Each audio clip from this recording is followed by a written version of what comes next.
Hello, and welcome. My name is John Fitzgerald Kennedy, and today, I will take you on a journey through my life.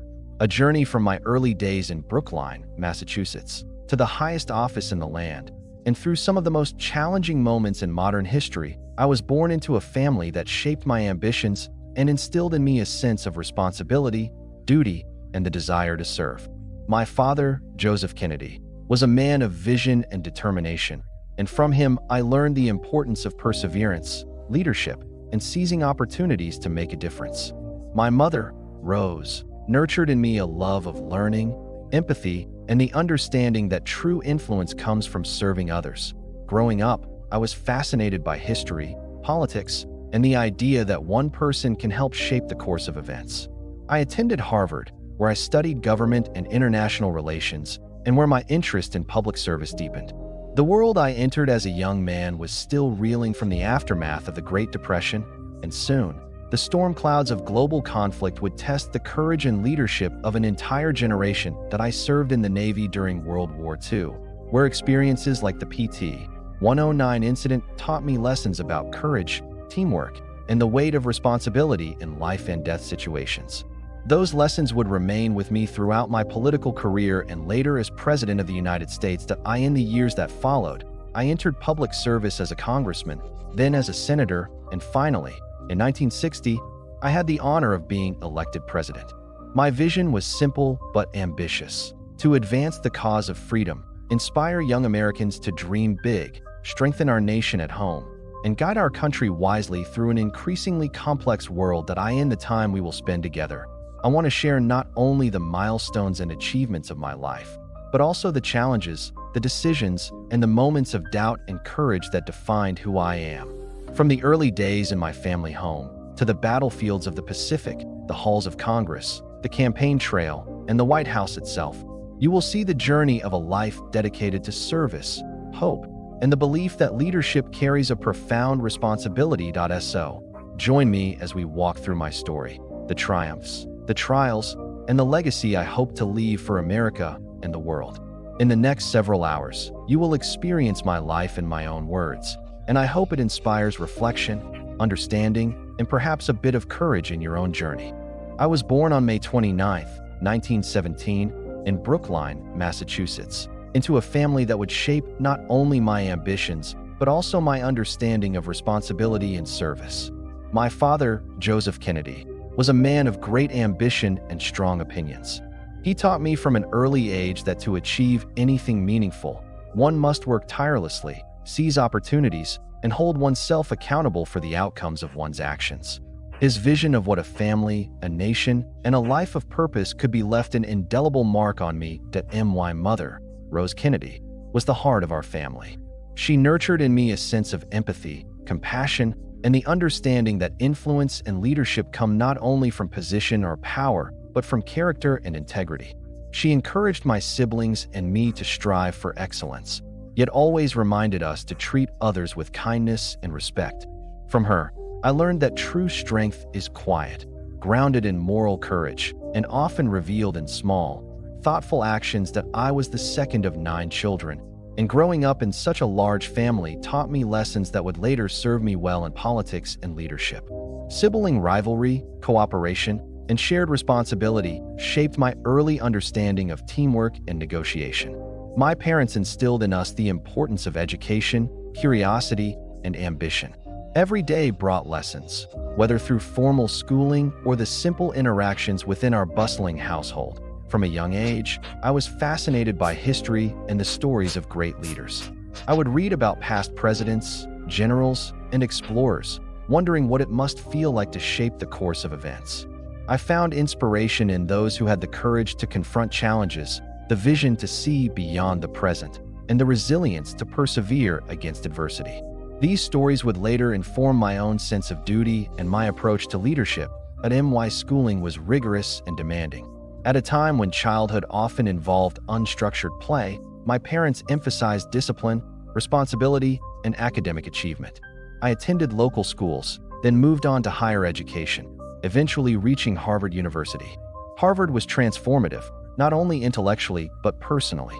There, I encountered peers and professors who challenged my thinking, encouraged debate, and introduced me to the complexities of international affairs, politics, and the responsibilities of citizenship. That I also began to understand the broader world beyond the comfortable confines of my family and neighborhood. The Great Depression had left deep scars on the American people, and I became increasingly aware of the disparities and hardships that existed across the country. These early experiences fostered in me a commitment to public service, a desire to contribute to solutions, and an understanding that leadership involves addressing both opportunity and obligation. During my teenage years and early adulthood, I developed a keen interest in politics and governance. I was drawn to the idea that government could be a force for good, shaping society and creating conditions in which people could thrive.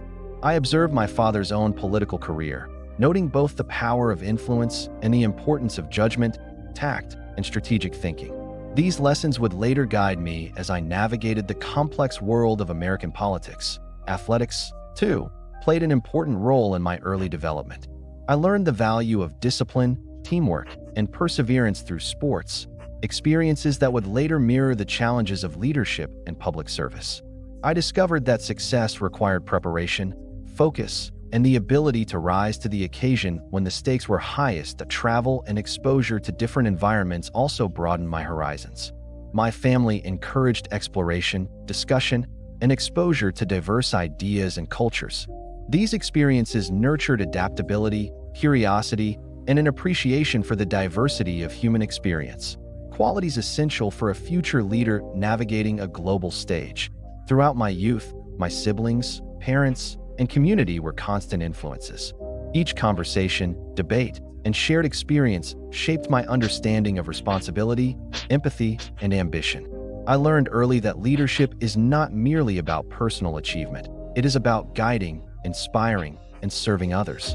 The foundation for my future in public service was laid in these formative years, and the values instilled in me then would guide every decision I would later make.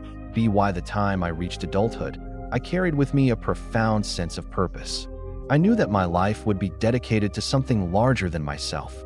The lessons of family, education, and early experiences, of courage, integrity, empathy, and determination, would inform every step of my journey, from naval service to Congress, and ultimately to the presidency. This chapter of my life, though distant in time, remains vivid in memory.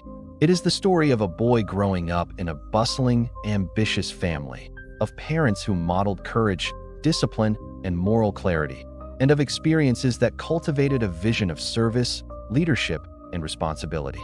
In these early years, the foundations were set for the journey that lay ahead, a journey that would test every principle I had learned and every lesson I had been taught. When I graduated from Harvard in 1940, the world was already engulfed in conflict. Europe was at war, and although the United States had not yet entered, the threat of global instability weighed heavily on everyone. I felt a profound sense of duty to serve my country, to contribute in a meaningful way, and to confront the challenges of a world at war. It was this sense of responsibility that led me to join the United States Navy. Training and preparation were rigorous. The Navy demanded discipline, physical endurance, and mental acuity. I quickly learned that leadership in the military is as much about understanding people as it is about strategy or skill.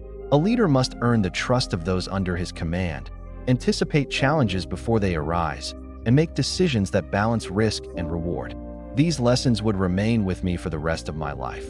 Assigned to the Pacific Theater, I was placed in command of PT boats, small, fast vessels that carried out critical missions in hostile waters. The PT boats were nimble and effective, but also vulnerable. Every mission required careful planning, coordination, and courage. The stakes were immense.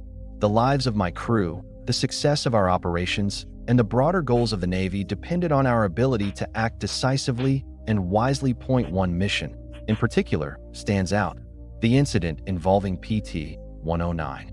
Our boat was struck by a Japanese destroyer, and I found myself facing one of the most harrowing experiences of my life. Despite the immediate danger, I focused on keeping my crew safe, swimming through the dark waters, coordinating with survivors, and ultimately leading them to safety. That moment taught me lessons about courage, quick thinking, resilience, and the responsibility a leader carries for those under his command. The experience was not only physically demanding, but emotionally transformative. I learned the importance of calm under pressure, the necessity of improvisation when plans fail, and the profound impact of empathy and concern for others. Leadership, I realized, is never about personal glory. It is about protecting and guiding those who depend on you, and about making decisions that honor the trust placed in you. Throughout my naval service, I witnessed both the heroism and the tragedy of war. I saw young men display extraordinary bravery, but I also saw the cost of conflict, the lives lost, the families affected, and the permanent scars left on survivors. These experiences deepened my understanding of the human dimension of leadership and the moral weight of decision-making.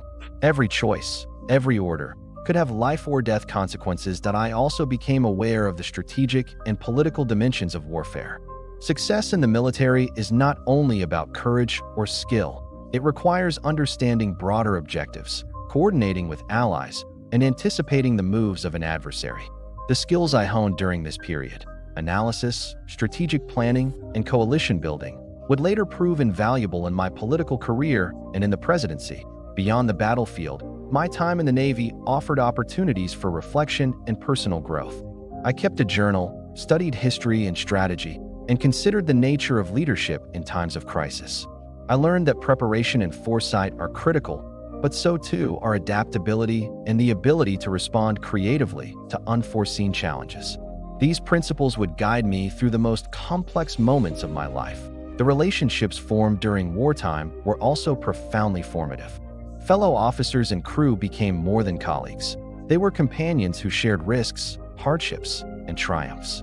I learned the value of trust, loyalty, and shared responsibility, and I understood that leadership is inseparable from the bonds formed with those you serve alongside. When the war ended, I carried with me the lessons, the memories, and the scars of service.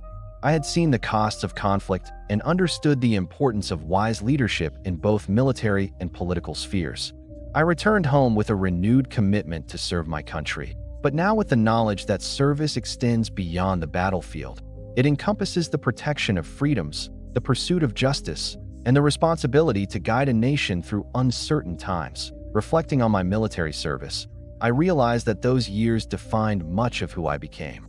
The courage I witnessed, the discipline I practiced, and the decisions I made under pressure all shaped my character and my approach to leadership. It was a foundation that prepared me for Congress, for the Senate, and ultimately for the presidency. War also impressed upon me the fragility of life and the urgency of purpose. I learned to value every opportunity, every moment, and every responsibility. The war taught me humility, resilience, and the profound connection between action and consequence. These lessons would inform not only my decisions in public office, but also my understanding of what it means to lead with integrity, vision, and moral clarity. Looking back, I can see that my naval service was more than a chapter of my life. It was a crucible in which the principles of leadership, courage, and responsibility were tested and strengthened. It was a time of intense challenge, growth, and learning, experiences that would resonate throughout my political career and guide me in moments of national and global importance. This chapter of my life, the young officer in the Pacific, the PT boat missions, the moments of danger and leadership, remains a vivid part of my memory. It shaped my character, my values, and my understanding of the obligations that come with leadership. And it set the stage for the journey that would follow, from Congress to the Senate, and ultimately to the presidency, where the lessons of courage, strategy, and moral responsibility would be called upon once again.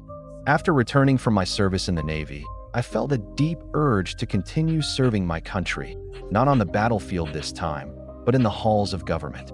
The war had shown me the stakes of leadership, the importance of decisions, and the necessity of moral clarity. I believed that the next step for me was to engage in politics directly, to be a voice for progress and for the younger generation. That I decided to run for Congress in Massachusetts, in the 11th Congressional District. At the time, it was a challenging environment, with entrenched political figures and a citizenry wary of newcomers. I knew that if I were to succeed, I had to demonstrate both competence and a vision for the future. Campaigning was unlike anything I had done before.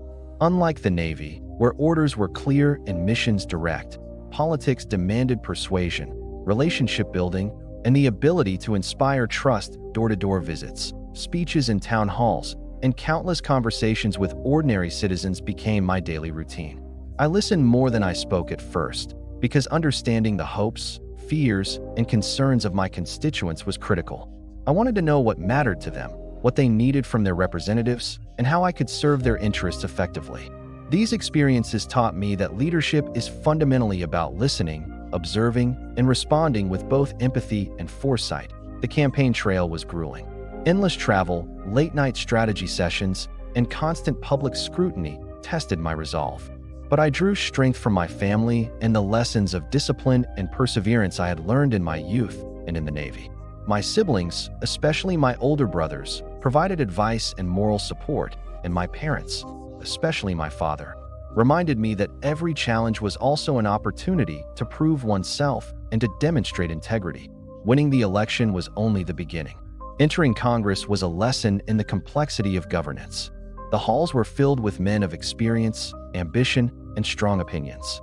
I quickly realized that to be effective, I needed not only to articulate my own positions, but also to navigate relationships, build coalitions, and understand the intricate workings of committees, procedures, and political strategy.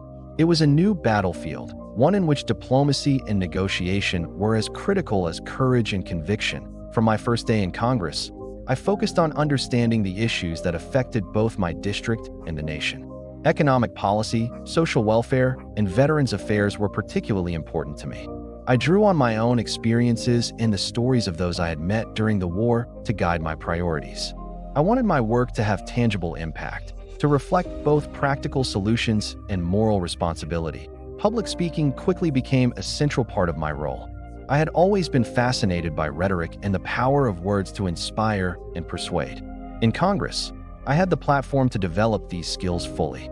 Every speech, every debate was an opportunity to clarify my ideas, to influence opinion, and to connect with both colleagues and constituents. I learned to balance passion with precision, to convey both conviction and reason, and to recognize the responsibility that comes with addressing a wide audience. Committee work was another vital component of my early congressional career. Serving on various committees, I learned the detailed workings of legislation, the importance of research, and the need to anticipate unintended consequences. I also discovered that leadership in this environment required patience, persistence, and the ability to find common ground, even when differences seemed insurmountable. Each bill, each vote, each negotiation was a chance to practice the skills that would later be essential in the Senate and ultimately the presidency. As I gained experience, I began to take on more responsibility, seeking opportunities to contribute substantively to discussions and policymaking. I focused on issues that resonated with my principles, advancing freedom, supporting the underrepresented, and promoting a vision of America that was forward-looking, inclusive, and strong on the global stage. It was not enough to simply hold office. I wanted to make a meaningful difference. I also learned that politics is deeply personal. Relationships, trust, and integrity matter immensely. I took care to maintain honesty and consistency in my interactions, knowing that credibility is the foundation of leadership.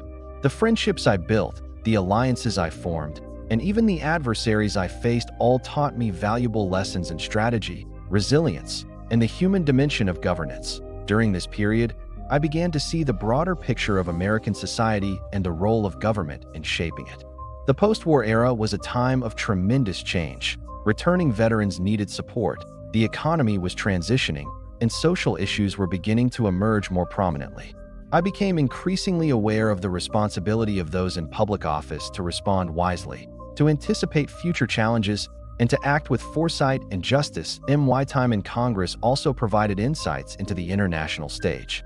While much of my focus was domestic, I observed the early stages of the Cold War, the challenges facing Europe, and the growing tension with the Soviet Union. I understood that the decisions we made in Washington had global implications, and that thoughtful, principled leadership was essential for both national security and the broader cause of freedom. Reflecting on these years, I see them as formative in every sense. They were a time of learning, of testing ideas, and of developing the skills that would serve me throughout my political career. I learned how to navigate complexity, build coalitions, communicate effectively, and maintain integrity under pressure. I discovered the rewards and challenges of public service, the importance of vision, and the need to act with both courage and humility that I in many ways. My early congressional career was a bridge between my service in the Navy and my later ambitions in the Senate and ultimately the presidency. It was a period where ideals met reality, where preparation met opportunity, and where I began to understand the profound responsibility that comes with representing others. That I look back on those years with gratitude, knowing that the lessons learned, the friendships formed, and the challenges overcome laid the foundation for the next stages of my life.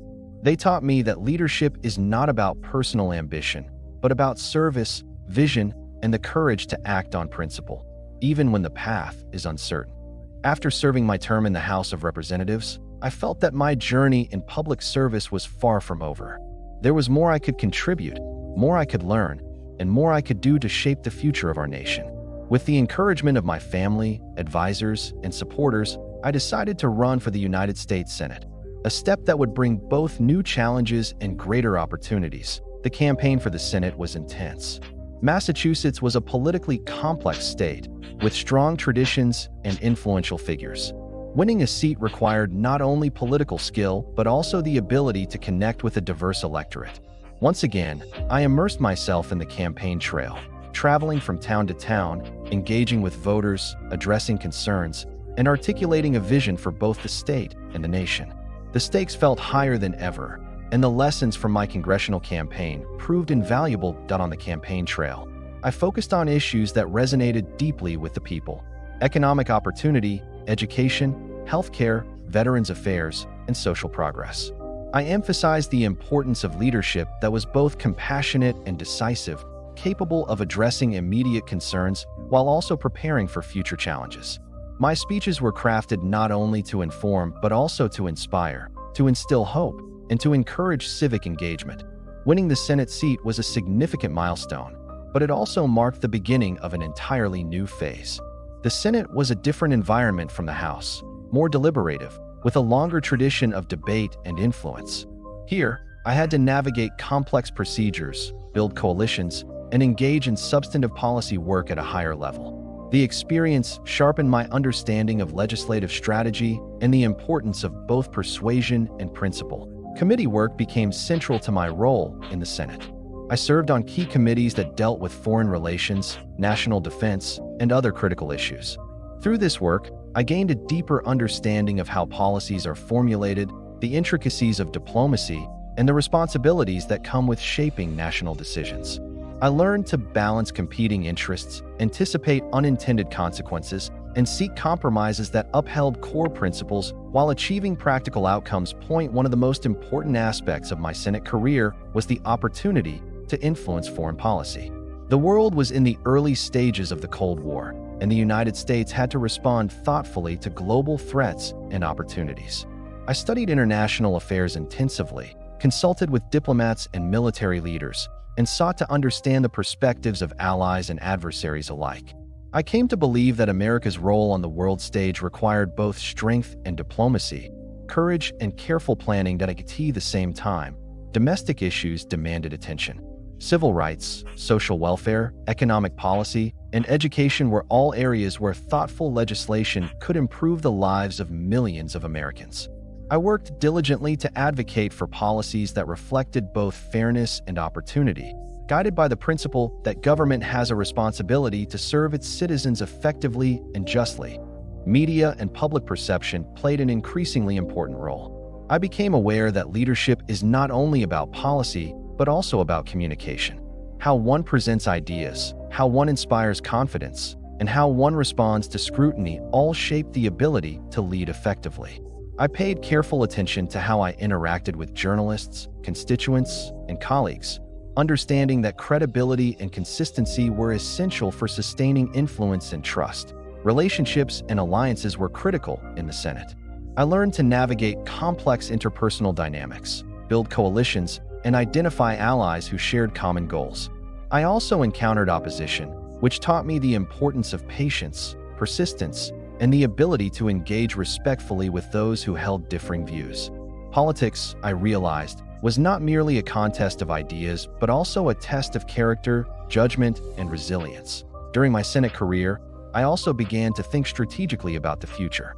While I was fully committed to my current responsibilities, I recognized that each decision, each vote, and each action could have implications for my long-term goals. I began to contemplate a broader role in shaping national policy and, ultimately, the possibility of pursuing the presidency. These thoughts were never idle. They informed how I approached legislation, built relationships, and demonstrated leadership.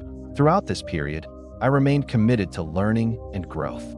I studied history, policy, and international affairs. I listened carefully to colleagues and constituents, and I reflected constantly on the lessons of my military service and earlier congressional career. Each challenge in the Senate became an opportunity to refine my skills, strengthen my judgment, and understand the complex responsibilities of leadership. Looking back, my Senate years were transformative. They deepened my understanding of governance, expanded my perspective on both domestic and international affairs, and honed the skills necessary for effective leadership. I learned to navigate complexity with patience, to act decisively when necessary, and to lead with integrity, vision, and moral clarity. It was during these years that I began to see the contours of what would become my presidential campaign. I recognized that leadership at the national level required not only ambition and vision, but also the ability to inspire trust, to unite diverse interests, and to act decisively in times of crisis. The Senate provided a training ground, a laboratory in which I could test ideas, develop strategy, and prepare for the greater responsibilities that lay ahead. In many ways, my time as a senator was a bridge between early public service and the presidency. It taught me that leadership is both a privilege and a responsibility, that vision must be coupled with practicality, and that the measure of a public servant is not only in accomplishments, but in the courage to act on principle. These lessons would carry me forward, shaping every decision I would make and every challenge I would face in the years to come. As my years in the Senate progressed, I began to reflect on the larger role I could play in shaping the future of our nation. I had learned much from my service in the Navy, from my time in the House of Representatives, and from my tenure as a senator. I understood the intricacies of governance, the responsibilities of leadership, and the weight of decision-making at the highest levels. Yet, I also felt a calling, a vision of contributing more, of guiding the country through a pivotal era. I began to consider the possibility of running for the presidency. It was not a decision made lightly. The presidency is unlike any other office. The scope of responsibility is immense, the scrutiny relentless, and the stakes, the fate of the nation and its people, unparalleled.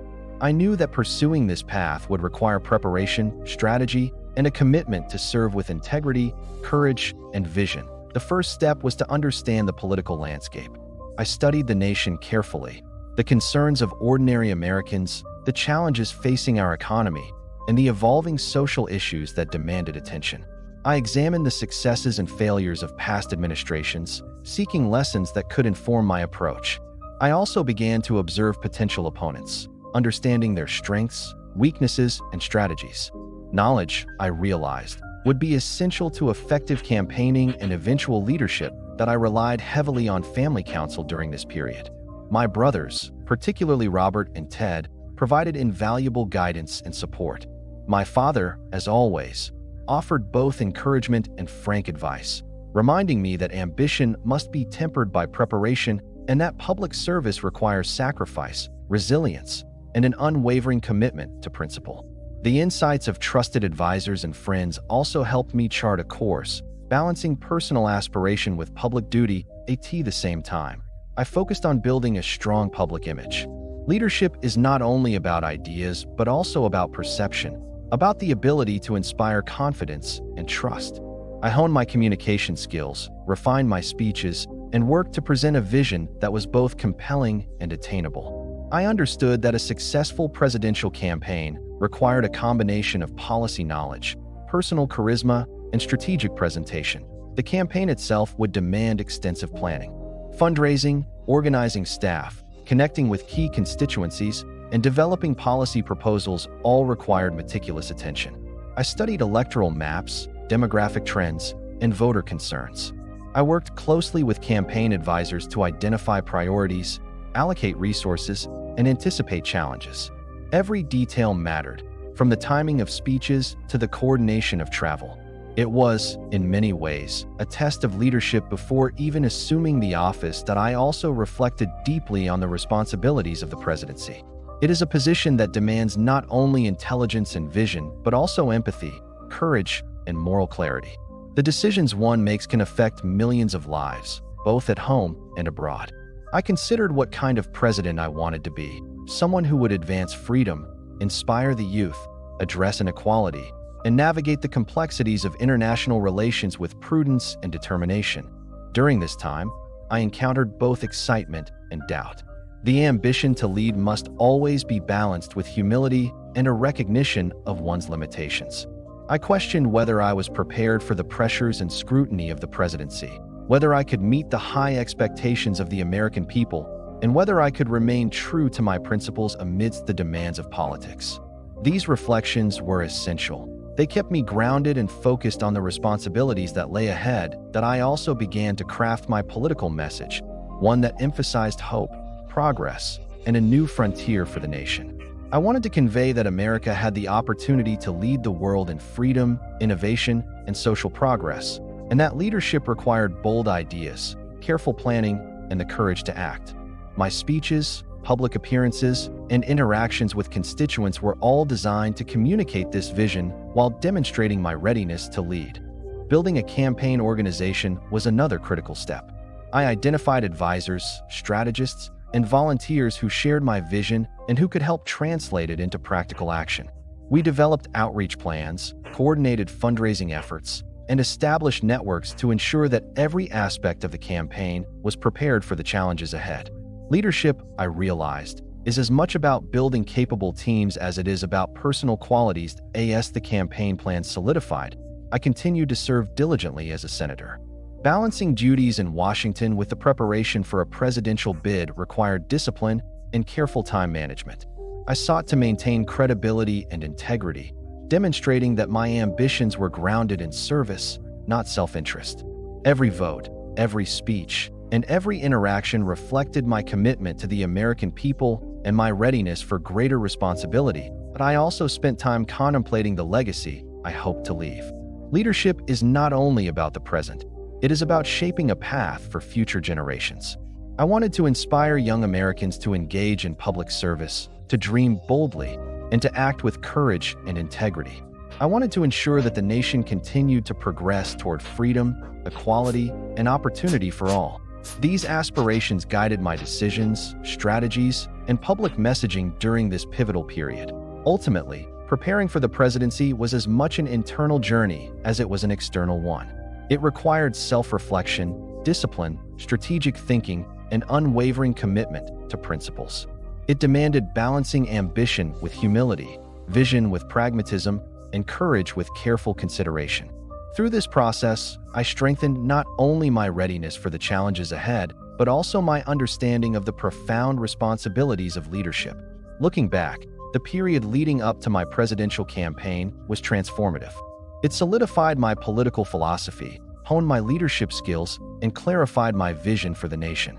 It was a time of preparation, reflection, and determination, a bridge from my earlier public service to the historic path that lay ahead.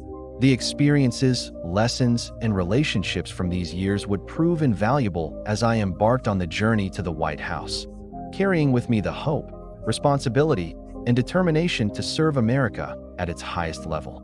As my years in the Senate progressed, the idea of seeking the presidency began to take shape in my mind.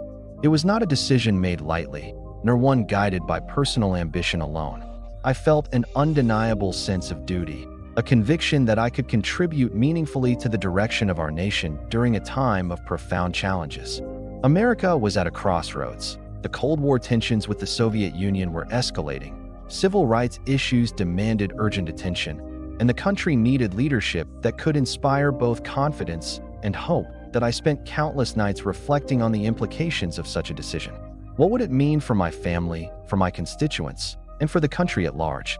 My father, Joseph, as always, provided candid advice, reminding me that opportunity and risk are inseparable, that ambition without preparation can be perilous. and that leadership carries both privilege and responsibility. My mother, Rose, offered her moral support, urging me to follow my convictions while remaining grounded in integrity.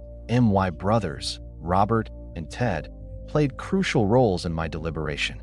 We discussed strategy, potential opponents, and the political landscape. They asked difficult questions. Was I prepared to face relentless scrutiny? Could I navigate the pressures of national and international affairs? Did I have the stamina, the judgment, and the resilience to endure the trials of a presidential campaign? Their probing made me examine not only my readiness, but also the core of my vision for America. Ultimately, the decision to run was guided by a larger purpose. I believed that the country needed a leader who could unite Americans across divides, inspire a sense of shared destiny, and confront the challenges of the modern world with courage, vision, and prudence. I envisioned a presidency that would champion freedom, advance social progress, and strengthen America's position on the global stage. The decision to run was less about personal ambition and more about answering a call to service that felt profoundly necessary. Once I resolved to pursue the presidency, preparation became paramount. I began by studying the political landscape meticulously. I analyzed the strengths and weaknesses of potential opponents, assessed the concerns of voters across the nation, and identified key constituencies whose support would be critical. I reviewed past campaigns, examining the successes and failures of previous candidates, and I sought to understand the qualities that resonated with the American people. Building a capable team was the next step. Leadership, I understood, is not exercised in isolation. I assembled advisors, strategists, and volunteers who shared my vision and could provide guidance, insights, and practical expertise. We began planning outreach strategies, fundraising initiatives, and communication campaigns. Every decision was deliberate, every step measured, for I knew that the margin between success and failure in a presidential bid could be razor thin. During this period, I also reflected deeply on the values and principles that would define my campaign. I wanted to convey a message of hope, responsibility, and progress, an America that embraced innovation, promoted equality, and asserted moral leadership in the world. I sought to project not only competence, but also empathy, integrity, and a sense of shared destiny with the American people. Public service, after all, is not only about policies, but about inspiring trust and confidence. That I visited communities across the country to listen firsthand to their concerns. I met with workers, educators, veterans, and civil rights advocates. I listened to their stories, their frustrations, and their hopes for the future. These interactions reinforced my belief that leadership must be grounded in understanding and responsiveness, that a president must be attuned to both the immediate needs of citizens and the long-term challenges facing the nation. In parallel, I began to consider the practical realities of a campaign. Fundraising, travel logistics, media relations, and message consistency all required attention. I studied polling data, prepared speeches, and rehearsed debates. I worked tirelessly to ensure that every aspect of the campaign reflected my principles and vision while demonstrating readiness for the presidency. The scope of the effort was immense, but the stakes, shaping the future of the nation, made every challenge worthwhile. Throughout this time, I also contemplated the personal dimensions of running for president. The campaign would be grueling, demanding sacrifices of time, privacy, and energy. My family would be under public scrutiny, and every decision would be analyzed and criticized. I had to ensure that my motivation remained rooted in service, that my ambition did not eclipse the responsibilities I owed to the country.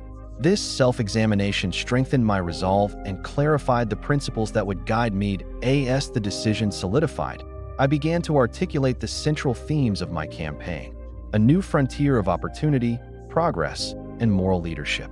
I wanted to communicate that America could rise to meet any challenge, that its citizens could aspire to greatness, and that leadership must be exercised with courage, wisdom, and compassion.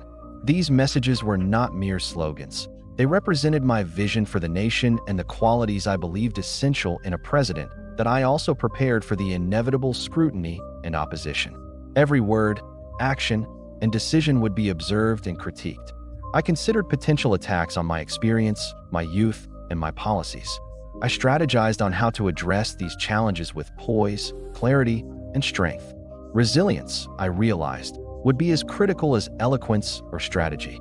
The ability to remain steady under pressure would define not only my campaign, but also my presidency. By the time I formally announced my candidacy, I had thoroughly examined every dimension of the decision. I was prepared not only to run, but to lead, to navigate the pressures of national office, and to uphold the principles that had guided me throughout my life. The journey ahead would be arduous, but the opportunity to serve, to inspire, and to make a lasting impact on the nation made every challenge worth facing. This first stage of the campaign, the decision to run, the preparation, and the articulation of vision, was critical.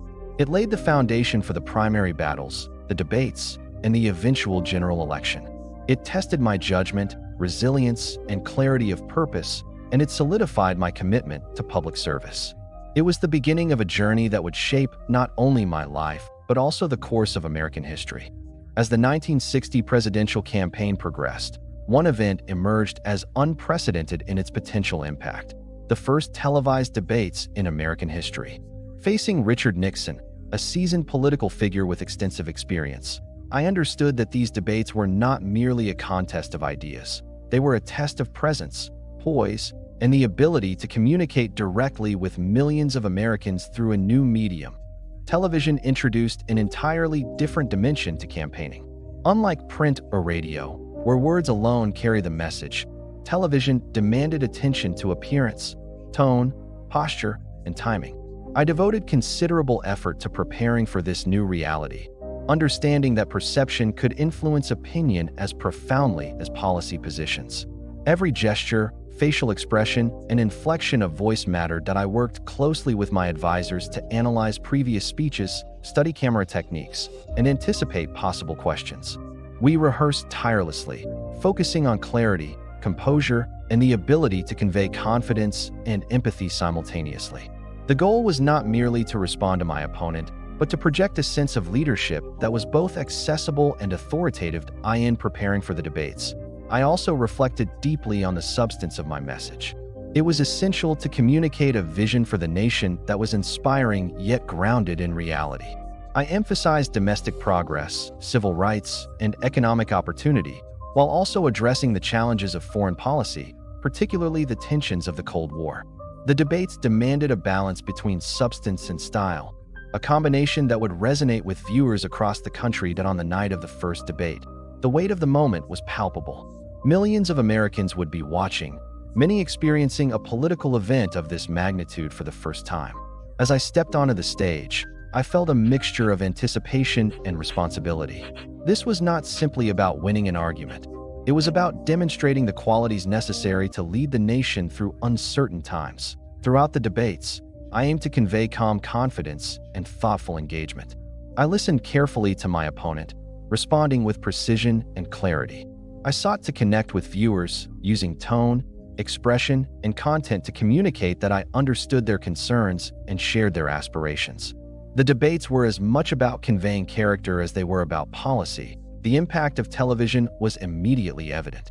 Public perception shifted in ways that traditional media could not have achieved alone. Viewers responded not only to what was said, but to how it was said, the composure, appearance, and energy projected through the screen. It became clear that television could elevate candidates, humanize them, and bring the political process into the living rooms of ordinary Americans. Preparation for subsequent debates intensified. Each session required careful analysis of both my performance and my opponent's, adjustment of messaging, and attention to emerging issues. I focused on remaining authentic, projecting optimism, and maintaining a sense of dignity and poise under scrutiny. The debates became an exercise in both political skill and personal discipline. Beyond the immediate stage, the debates shaped broader campaign strategy. Media coverage amplified key moments, highlighting contrasts between candidates and framing narratives for public discussion. My team and I studied these responses closely, using feedback to refine speeches, appearances, and messaging. Television had transformed the relationship between candidate and citizen, creating both opportunities and new responsibilities. That I also considered the long-term implications of televised debates. Leadership in the modern era requires the ability to communicate effectively across multiple platforms, to inspire confidence while conveying substance, and to maintain credibility under intense scrutiny. The experience reinforced my understanding that personal presence and character are inseparable from policy and shaping public trust. Throughout this period, I remained focused on the overarching goals of my campaign: uniting Americans, advancing social progress, strengthening national security, and inspiring hope for a better future.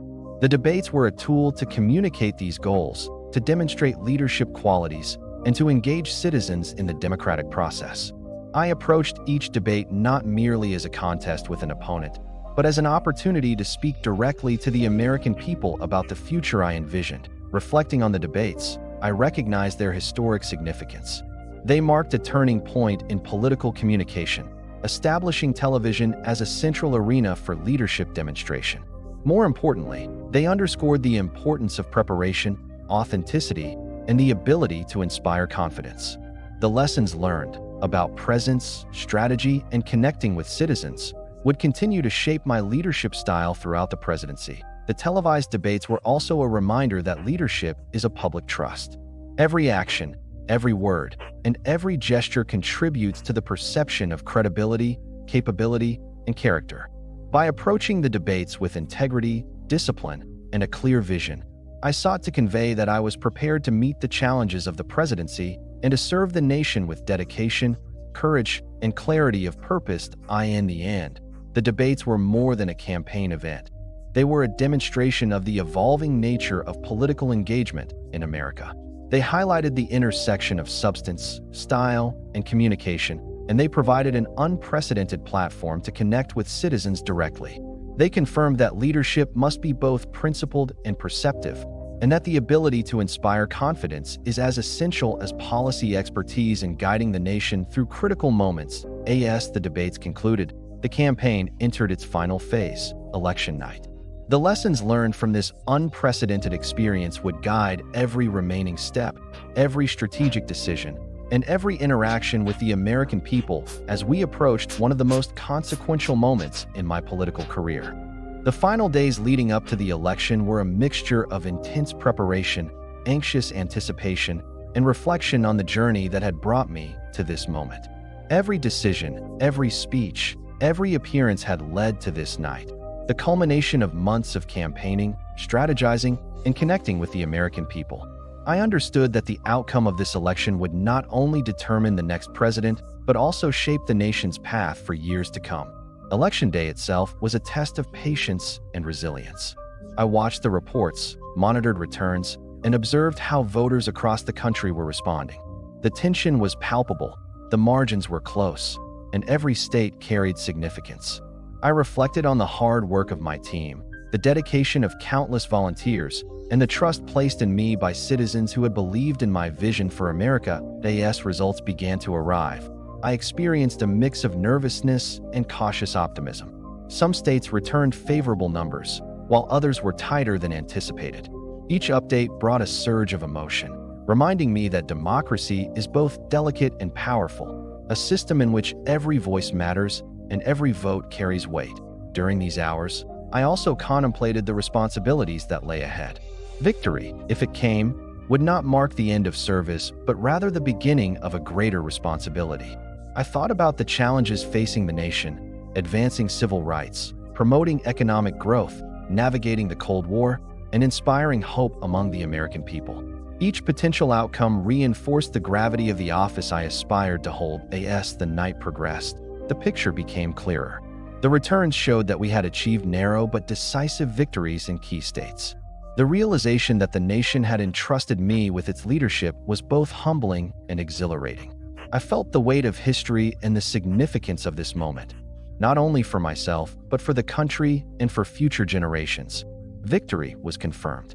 I reflected on the journey that had brought me here, the support of my family, the dedication of my campaign team, the lessons of my years in Congress and the Senate, and the trust of millions of Americans. Each experience had prepared me for this moment, yet I understood that winning the election was only the beginning.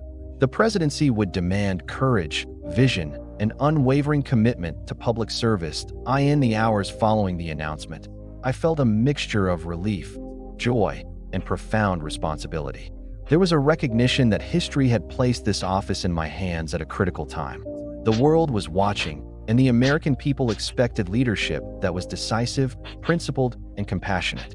I embraced this responsibility fully, aware that the nation's hopes and fears rested, in part, on my ability to lead. That I also thought about the team that had made this victory possible. Advisors, strategists, volunteers, and countless supporters had labored tirelessly. Their dedication, professionalism, and faith in our vision had been instrumental. Leadership, I realized once again, is not exercised alone. It is the product of collaboration, trust, and shared purpose at the same time. I reflected on the challenges that lay ahead. The presidency would confront me with crises, decisions of monumental consequence, and the daily pressures of governance. But the energy, optimism, and aspirations that had fueled the campaign would guide me. I resolved to approach the office with courage, intelligence, and a commitment to serve all Americans, regardless of their political affiliations or circumstances. Victory also brought an awareness of history and legacy. I was mindful of the presidents who had come before, the ideals they had pursued, and the lessons of their successes and failures. The trust placed in me by the electorate was not merely a personal achievement. It was an affirmation of democratic principles and the hope that leadership could be both visionary and responsible. In private moments that night, I considered the broader significance of this election. The nation had chosen a path forward, placing faith in a vision of progress, equality, and global responsibility. I understood that this trust demanded action, integrity, and determination. The people had spoken, and it was now my duty to transform their hopes into reality. As the night gave way to morning, I felt a renewed sense of purpose. The election was over, but the work had only begun. Preparing to assume the presidency required careful planning, reflection, and strategy. I thought about the inaugural address, the selection of my cabinet, and the policies that would define my administration. Each of these decisions carried weight, shaping both the present and the future of the nation. Looking back on election night, I recall the mixture of emotion, gratitude, and resolve. The journey from Senate deliberations to the White House had been challenging, inspiring, and transformative. The victory represented not only personal achievement, but also the collective effort of countless Americans who believed in a vision of a better, stronger, and more just nation. As I contemplated the days ahead, I felt a deep sense of humility. The presidency is not a prize, it is a responsibility. It demands courage, wisdom, empathy, and the capacity to make decisions that serve the nation as a whole. I was ready to meet that responsibility, guided by the principles, experiences, and lessons that had shaped my life and my political career. Election night was, in essence, the beginning of a new era, not just for me, but for the nation. It marked the transition from campaign promises to governance, from aspiration to action, and from possibility to leadership. The trust placed in me by the American people would guide every decision, every action, and every challenge I would face in the years ahead. Taking the oath of office as President of the United States was one of the most profound moments of my life.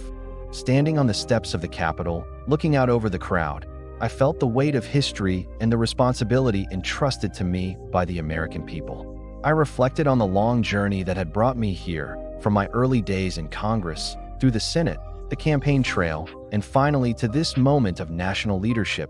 In my inaugural address, I sought to convey a vision for the nation that was both inspiring and practical. I spoke of a new frontier, a call to action for America to embrace progress, opportunity, and justice. This new frontier was not merely a slogan. It represented a commitment to tackle the pressing issues of our time, from poverty and education to civil rights and technological advancement. Leadership, I understood, required not only words but also decisive action and a clear agenda. One of my first priorities was assembling a capable and trusted team. Selecting my cabinet and key advisors required careful thought and discernment. I sought individuals who were not only knowledgeable and skilled, but also shared a commitment to public service, integrity, and innovation. Each appointment reflected a balance of expertise, experience, and vision, ensuring that my administration could address the complex challenges we faced both domestically and internationally. In domestic policy, I focused on key areas that would define my presidency. Economic growth, job creation, and education reform were essential to the nation's long-term prosperity. I worked closely with Congress to identify legislative priorities and build coalitions that could support meaningful reform. At the same time, I emphasized the importance of civil rights, recognizing the urgent need to confront discrimination and expand opportunities for all Americans.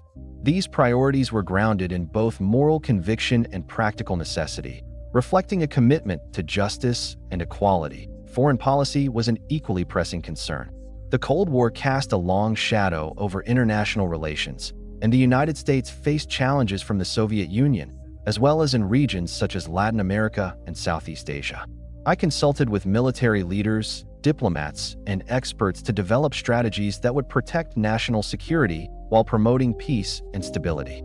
Balancing strength with diplomacy was crucial, as the world was navigating an era of nuclear tension and geopolitical uncertainty. During these early days, I also prioritized communication with the American people. I recognized the power of public engagement and sought to connect with citizens through speeches, media appearances, and personal outreach. It was essential to convey both the challenges we faced and the vision for addressing them. Leadership is as much about inspiring confidence as it is about making decisions, and I wanted the American people to feel that we were moving forward together. That I devoted particular attention to legislative strategy. Building support for domestic initiatives required navigating the complexities of Congress, fostering bipartisan cooperation, and articulating the benefits of proposed policies to the public. I met frequently with congressional leaders, worked to understand their perspectives, and sought common ground that would allow for meaningful progress. This approach reinforced my belief that effective leadership combines principle with pragmatism, vision with negotiation. Education was a central focus of the new frontier. I believed that investing in schools, universities, and scientific research was essential to America's future. Innovation, technological advancement, and skilled leadership would be the foundation for economic growth and national security. I pushed for policies that expanded access to education, improved quality, and supported scientific initiatives, understanding that the nation's strength depended on the knowledge and creativity of its citizens. Civil rights were another cornerstone of early policy. I recognized the moral imperative to confront injustice and the practical necessity of ensuring that all Americans could participate fully in society. I met with leaders, advocated for legislative action, and supported measures designed to expand equality and opportunity. These efforts were sometimes met with resistance, but I understood that leadership required courage, persistence, and the willingness to confront difficult issues directly. At the same time, I balanced these domestic priorities with attention to international affairs. Diplomatic relationships, defense readiness, and global alliances required careful management. I sought to strengthen NATO, engage with allies, and maintain a strategic posture that would protect American interests while promoting peace. Each decision carried weight, and I approached these responsibilities with careful deliberation and consultation with experts. The early days in office were also a time for reflection. I considered the legacy I hoped to leave, the principles that would guide my administration, and the example I wanted to set for future leaders. Leadership, I realized, is measured not only by achievements but by integrity, vision, and the ability to inspire others to participate in shaping a better future. Through speeches, public appearances, and meetings with citizens, I worked to communicate the essence of the new frontier. It was about opportunity, justice, innovation, and leadership that embraced both moral conviction and practical effectiveness. I wanted Americans to feel that they were part of a shared journey, that their contributions, hopes, and voices were essential to the nation's progress. In summary, the early days of my presidency were a time of intensive planning, decisive action, and establishing the tone for the administration. Building a capable team, setting legislative priorities, addressing civil rights, advancing education, and navigating foreign affairs were all foundational tasks. These efforts reflected a commitment to principled, thoughtful leadership, aimed at guiding the nation through challenges and toward a new frontier of progress, justice, and opportunity. After formally announcing my candidacy, the real work began, navigating the primaries and building the support necessary to secure the Democratic nomination. The path to the presidency is never straightforward, and from the very beginning, I knew that success would require meticulous planning, relentless effort, and the ability to inspire confidence across diverse constituencies that I approached the primaries as both a test of strategy and a reflection of my values. Each state presented unique challenges, different demographics, regional concerns, and local political dynamics. Winning support required understanding these differences and tailoring my approach accordingly. It was not enough to rely on a national message alone. I had to connect personally with voters to demonstrate that I understood their needs and shared their aspirations. Travel became an almost constant aspect of life. I moved from city to city, shaking hands, attending rallies, and meeting with community leaders. Every interaction was an opportunity to listen, learn, and convey my vision for America. These encounters reinforced a fundamental lesson I had learned in the Navy and in Congress. Leadership is grounded in empathy, communication, and the ability to respond thoughtfully to the concerns of those you serve. That I also focused on building a strong campaign organization. Advisors, strategists, volunteers, and supporters formed the backbone of our efforts.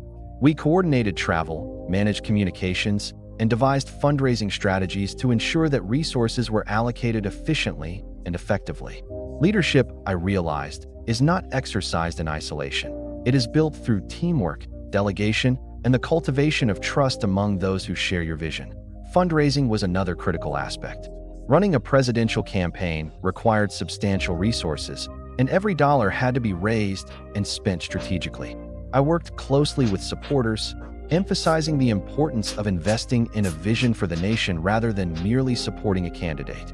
These efforts taught me that political leadership demands both vision and practical execution, the ability to inspire action while managing complex logistical realities at the same time. I analyzed my potential opponents in detail. Understanding their strengths, weaknesses, and strategies was essential. I studied polling data, historical trends, and demographic patterns to anticipate challenges and adjust our approach. Every decision, from where to campaign to how to frame a message, was informed by careful analysis and strategic foresight. The primaries also tested resilience. There were setbacks, unexpected challenges, and moments of doubt. Campaigning is inherently unpredictable. Voter sentiment can shift, events can alter public perception, and the political landscape can change overnight. I learned to remain adaptable, to maintain focus under pressure, and to approach every obstacle as an opportunity to demonstrate perseverance and leadership. Debates and public appearances became central to building momentum. I worked to refine my delivery, to convey clarity, confidence, and conviction. I wanted voters to see not only my policy positions, but also my character, my dedication, integrity, and ability to lead in challenging times. The power of communication, spoken word, demeanor, and presence became increasingly evident as we advanced through the primaries. Winning early primaries was critical to establishing credibility. Each victory strengthened our position and increased our visibility. Yet, I was careful to recognize that every state mattered, that each constituency had unique concerns, and that sustaining momentum required continuous effort. Success was not guaranteed. It had to be earned through diligence, strategy, and authentic engagement with the electorate. Throughout this process, I remained committed to the principles that guided my campaign: hope, progress, and moral leadership. I wanted to communicate that America could rise to meet new challenges, that its citizens could aspire to greatness, and that leadership must be exercised with both vision and responsibility. This consistency of message helped build trust and inspired confidence among voters and supporters alike. That I also cultivated relationships with party leaders, key delegates, and influential figures within the Democratic Party. Securing endorsements and fostering alliances were essential for consolidating support. At the same time, I maintained independence in my vision and priorities, ensuring that coalition building did not compromise the principles I had long championed. Media and public perception played an increasingly important role. Newspapers, radio, and the emerging influence of television required careful attention to messaging, image, and responsiveness. I learned to engage thoughtfully with journalists, to anticipate scrutiny, and to present a compelling narrative that resonated with both voters and the broader public. As the primaries progressed, I began to see the contours of a viable path to the nomination. Each victory, each interaction with voters, each successful strategy reinforced the feasibility of our campaign. Yet I remained vigilant, aware that political fortunes can shift quickly and that sustained effort, strategic planning, and moral clarity were essential for ultimate success. Reflecting on this period, I recognized that the primaries were as much about personal growth as they were about political competition.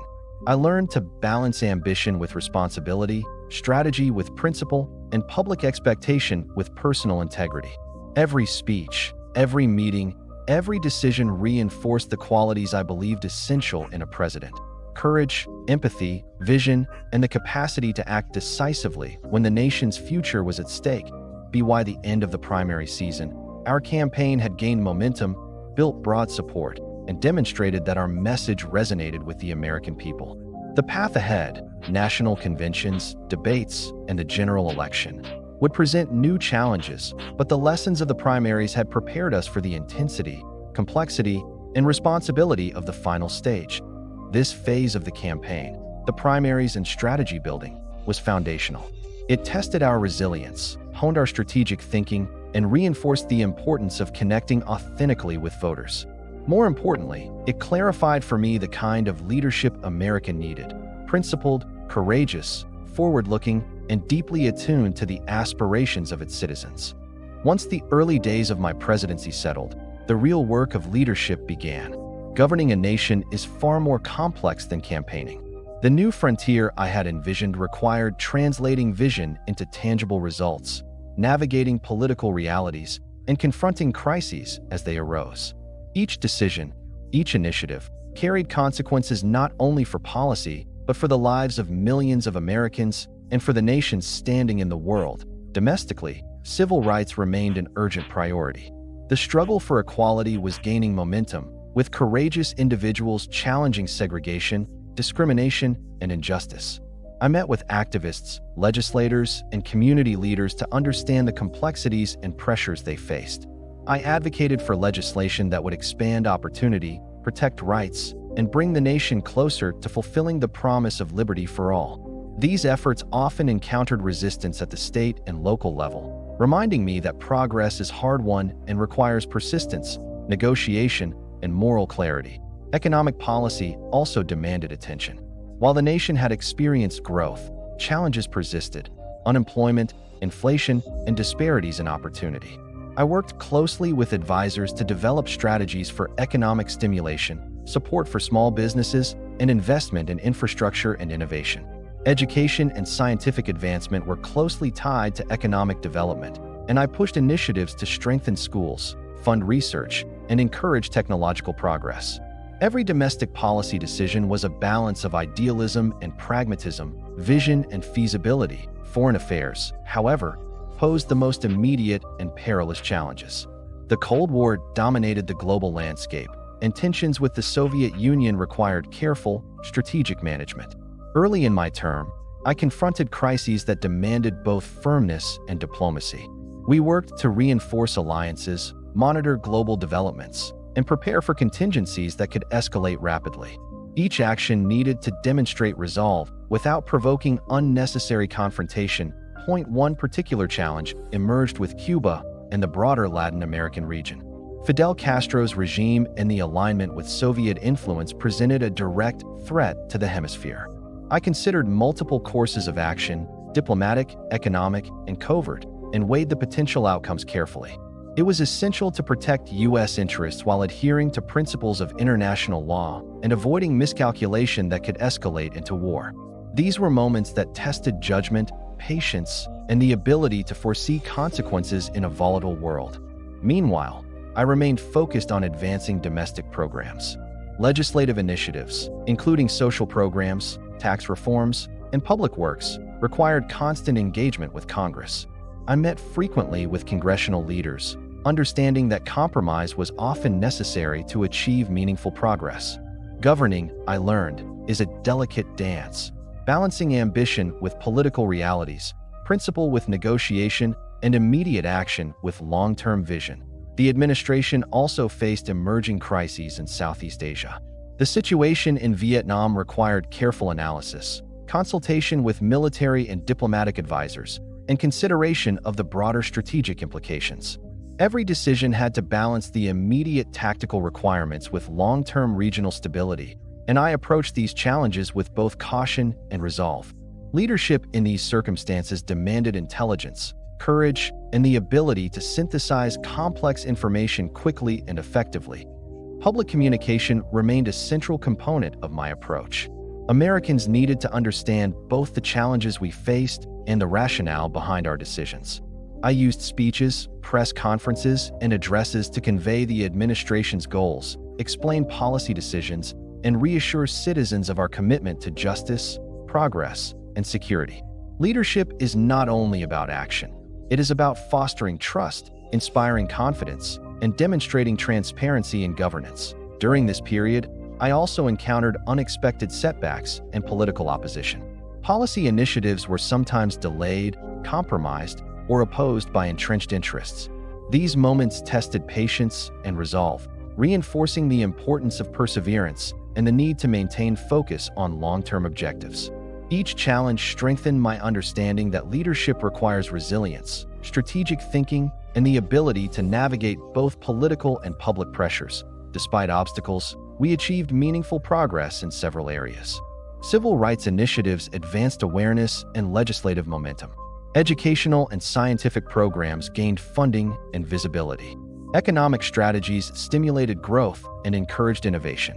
Each accomplishment, no matter how incremental, contributed to the broader vision of the new frontier, a nation more just, prosperous, and capable of meeting the challenges of the modern world. Throughout these efforts, I remained mindful of the human element of leadership. Every policy decision affected real lives, and every international action had potential consequences for millions. Empathy, foresight, and ethical consideration guided my choices. I sought to combine decisiveness with compassion, courage with prudence, and vision with practicality. The presidency is a constant test of judgment, requiring balance between competing priorities and the wisdom to act responsibly under pressure. Reflecting on this period, I realized that the challenges of governance are multifaceted.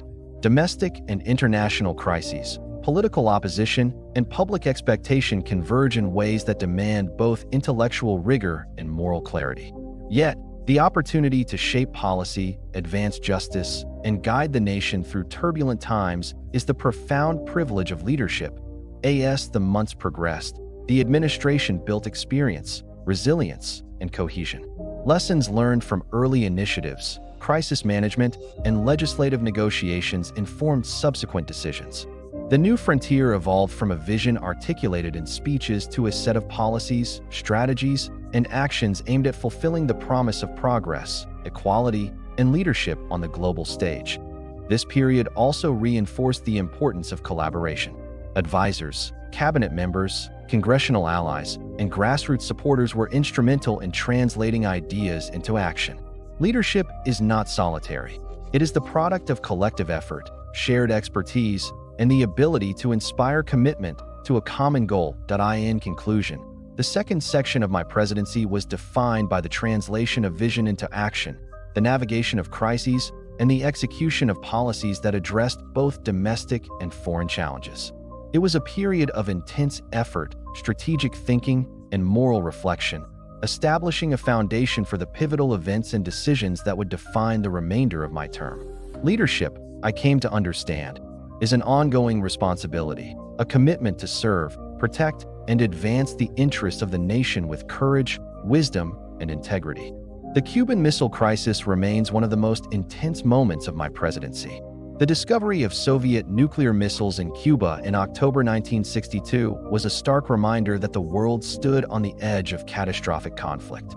For 13 days, the United States faced the potential for nuclear confrontation, and every decision I made carried enormous consequences, not only for Americans, but for humanity itself. The initial intelligence reports were alarming. Two reconnaissance flights had captured photographs revealing Soviet medium and intermediate-range missiles being installed in Cuba, just 90 miles from the U.S. coast. The implications were clear. These weapons could strike much of the eastern United States within minutes. I called for immediate consultations with my closest advisors, military leaders, and the Executive Committee of the National Security Council, the EXCOM, to assess the situation and determine a course of action. From the very beginning, it was evident that calm, deliberate leadership was essential. There was no room for panic or rash decisions. Every option had to be considered carefully: airstrikes, invasion, diplomatic pressure, or a naval blockade. Each carried significant risks, from escalating into nuclear war to undermining America's credibility on the global stage. I reminded myself and my team that the consequences of miscalculation could be catastrophic. Throughout the crisis, I relied on a combination of intelligence, consultation, and personal judgment. I weighed military recommendations against diplomatic alternatives, seeking a solution that would neutralize the threat without provoking full-scale war. The balance between demonstrating resolve and exercising restraint was delicate. I knew that appearances mattered just as much as action. Our response would be scrutinized by allies, adversaries, and the public. The decision to impose a naval quarantine around Cuba was not taken lightly. It was a measured action designed to prevent further missile deliveries while leaving space for diplomacy. I briefed Congress and the American people, emphasizing the seriousness of the threat while avoiding alarmist rhetoric. Communication was crucial. The world had to understand that the United States was acting decisively but responsibly. Each day of the crisis brought new intelligence, new developments, and new pressures. Soviet ships approached the quarantine line, and the potential for confrontation escalated. I maintained constant communication with advisors, monitoring military readiness while exploring diplomatic channels. Letters were exchanged with Nikita Khrushchev, each word scrutinized for tone, intent, and potential impact. Patience, clarity, and strategic foresight were paramount, but I also considered the human element at every turn. Military leaders emphasized urgency, some advocating airstrikes or invasion, while diplomats counseled caution. I had to weigh the immediate security concerns against the long-term consequences for global peace. The lives of millions, the future of the Cold War, and the credibility of the United States were all at stake. Leadership demanded calm deliberation, moral clarity, and the courage to make decisions under unprecedented pressure. Public perception was another critical factor. Americans were anxious, and I understood the responsibility to maintain confidence while preparing for potential escalation. Carefully crafted statements, press briefings, and measured communications helped to reassure citizens without revealing every detail of our strategy. The balance between transparency and security required constant attention. Negotiations with the Soviet Union progressed cautiously. Behind the scenes, messages, proposals, and counterproposals were exchanged. I recognized the need for a solution that would remove the missiles from Cuba while addressing Soviet concerns about their security and influence. The eventual agreement, publicly confirming the removal of missiles from Cuba in exchange for the secret U.S. pledge to withdraw missiles from Turkey, was the product of careful negotiation, patience, and strategic foresight. The resolution of the crisis brought immense relief, yet it also reinforced several lessons about leadership. First, the importance of measured, thoughtful decision-making under pressure cannot be overstated. Second, diplomacy, communication, and back-channel negotiation are as vital as military preparedness in resolving international crises. Third, leaders must balance assertiveness with restraint, understanding that the exercise of power carries responsibility beyond immediate objectives. Reflecting on those 13 days, I am reminded of the gravity of the presidency. Every choice, every word, every action had consequences that extended far beyond the political realm. The Cuban Missile Crisis tested my judgment, my resilience, and my ability to lead under circumstances that were unprecedented in modern history. Yet it also affirmed the value of calm deliberation, strategic thinking, and the principle that moral responsibility must guide action in moments of crisis. The crisis ultimately strengthened the resolve of the United States and underscored the importance of communication and negotiation in preventing nuclear catastrophe. It taught the world that even in moments of extreme tension, rational dialogue and prudent leadership can avert disaster. As president, I carried these lessons forward, applying them to both domestic and international challenges, always mindful that the stakes of leadership extend far beyond individual ambition or political gain. In the aftermath, I took steps to ensure that the United States remained vigilant, capable, and prepared, while also exploring avenues for improving communication with the Soviet Union to prevent future misunderstandings. The experience highlighted the dual responsibility of leadership: to protect the nation and to seek avenues for lasting peace. The Cuban Missile Crisis remains a defining moment in my presidency. It revealed the intense pressures of leadership in the nuclear age, the complexity of international diplomacy, and the necessity of combining courage with restraint, vision with prudence, and moral clarity with strategic execution. Those 13 days tested every aspect of my leadership, yet they also demonstrated that decisive, thoughtful, and principled action can guide a nation through the most perilous moments in history. The fight for civil rights was one of the defining domestic challenges of my presidency. When I assumed office, the United States was at a critical juncture. Millions of African Americans and other marginalized citizens faced systemic discrimination, segregation, and denial of basic rights. I understood that progress in this area was both a moral imperative and essential to the nation's unity and credibility. From the beginning, I sought to approach civil rights with a combination of principle, strategy, and political acumen. I met with activists, community leaders, and members of Congress to understand the realities on the ground. I listened to their experiences, their frustrations, and their aspirations. It was clear that meaningful change would require both legislative action and executive initiative. Leadership demanded courage and the willingness to confront resistance at every level. One of the earliest challenges was the issue of school integration. Following the Supreme Court's decision in Brown versus Board of Education, progress in many states remained slow and resistance was fierce. I worked to support federal enforcement of desegregation, recognizing that education was both a civil right and a cornerstone of the nation's future. This often required delicate negotiation with state and local officials, balancing legal authority with political realities. The administration also focused on economic and social programs designed to reduce inequality and expand opportunity. Initiatives aimed at improving education, healthcare, and employment for marginalized communities were central to the New Frontier vision. I believe that economic empowerment was inseparable from civil rights. True equality required access to resources, opportunities, and the ability to participate fully in the nation's prosperity. Throughout this period, I encountered both support and opposition. Some members of Congress were hesitant or outright resistant to civil rights legislation, while others were eager to advance reform. Managing these dynamics required persistence, strategic compromise, and careful timing. I recognized that incremental progress, though sometimes frustrating, could lay the foundation for broader, lasting change. Public engagement played a critical role in advancing civil rights. I addressed the nation on several occasions, emphasizing the moral and constitutional principles underlying equality and justice. I sought to appeal to Americans' sense of fairness, conscience, and shared destiny. Leadership required not only legal and policy initiatives, but also the ability to inspire the public, cultivate understanding, and mobilize support for meaningful reform. Key events, such as the integration of universities in the South, tested both the administration's resolve and the nation's commitment to equality.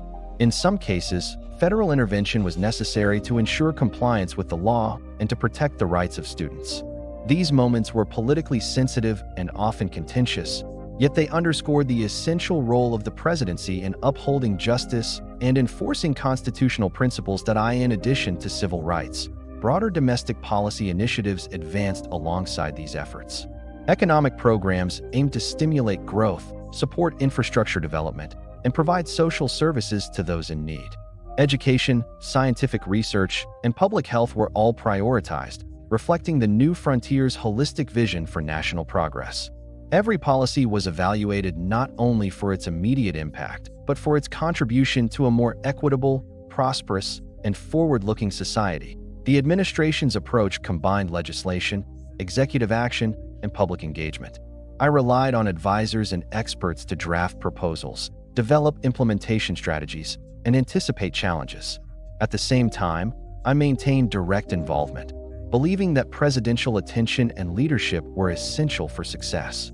Effective governance required both planning and personal commitment, as well as the ability to respond dynamically to emerging situations. One of the lessons I learned during this period was the importance of moral clarity in leadership. Civil rights challenges were not abstract policy debates. They were matters of human dignity, justice, and national identity.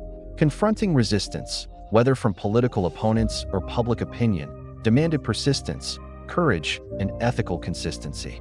I sought to ensure that the administration's actions reflected both principle and pragmatism, advancing meaningful change while maintaining national cohesion. The progress achieved during this period, though partial, was significant.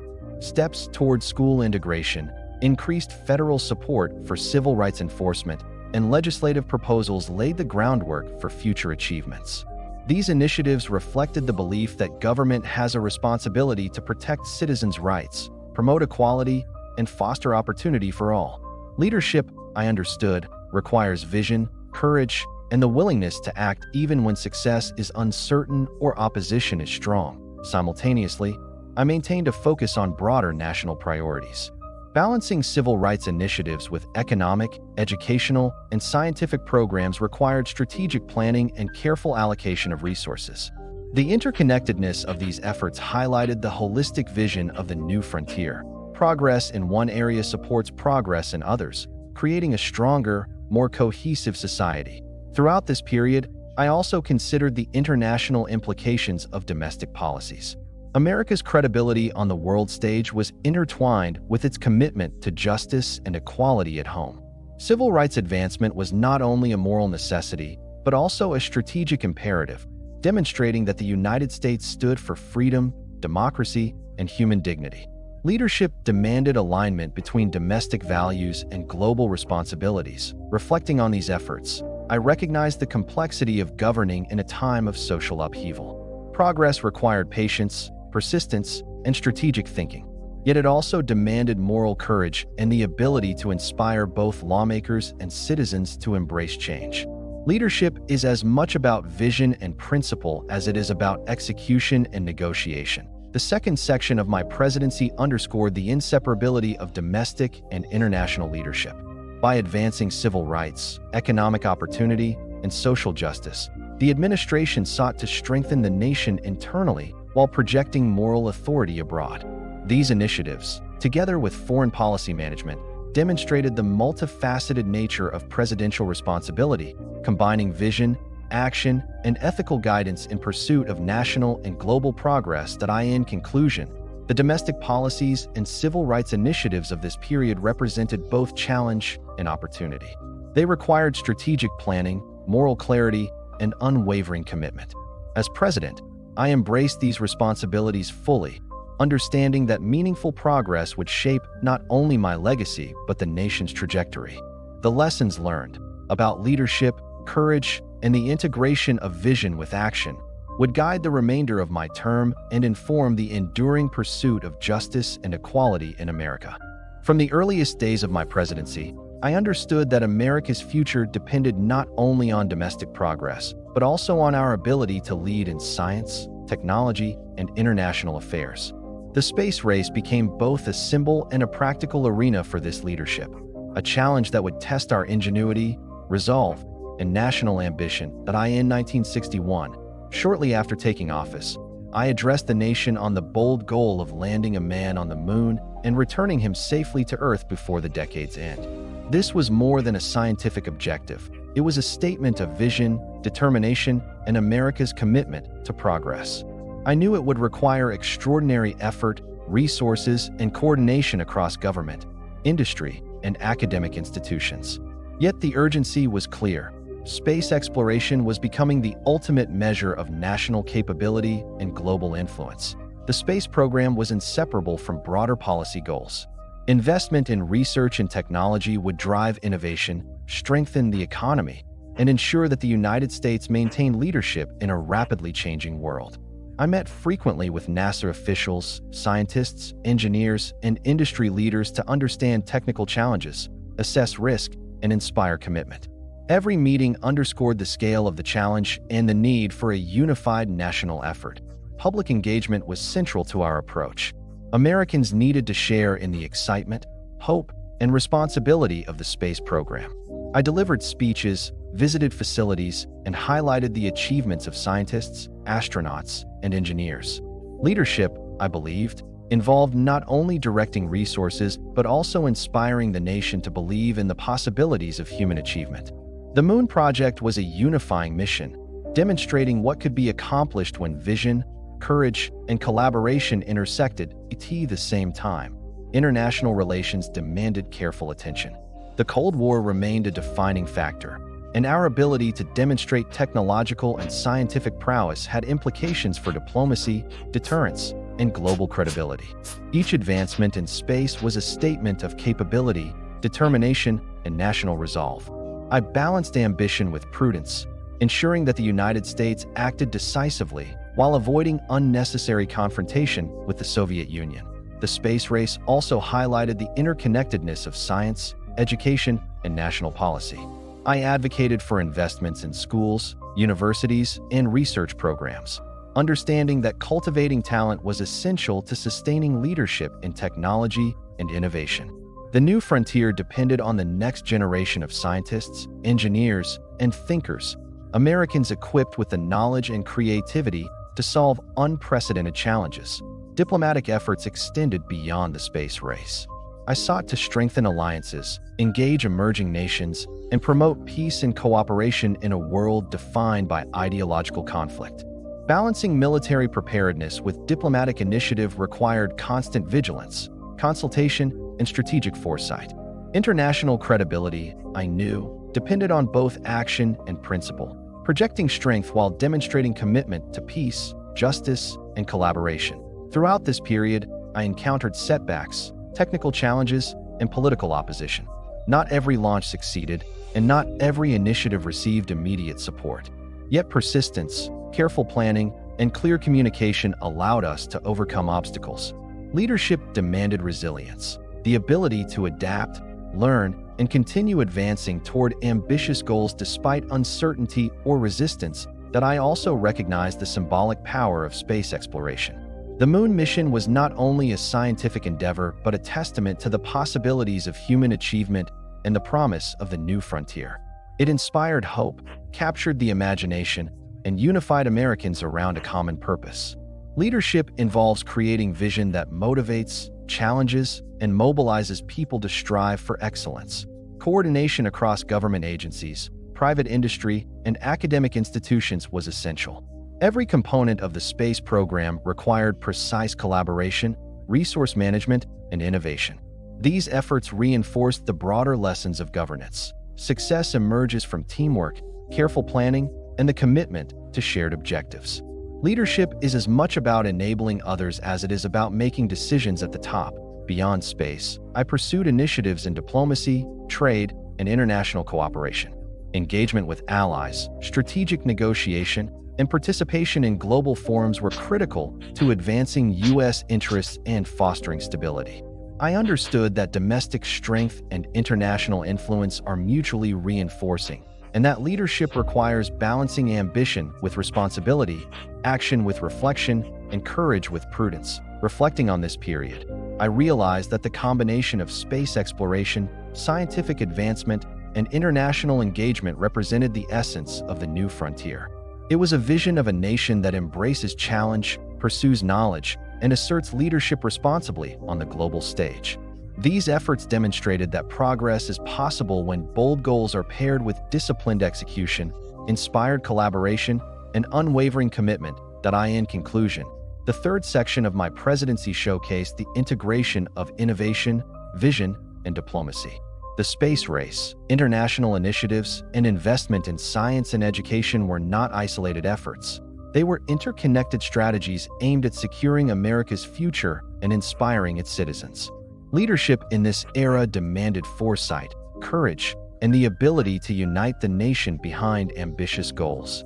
The lessons of this period, about perseverance, collaboration, and visionary leadership, would guide the remainder of my term and continue to shape the enduring legacy of the new frontier. That morning in Dallas, the city was alive with anticipation.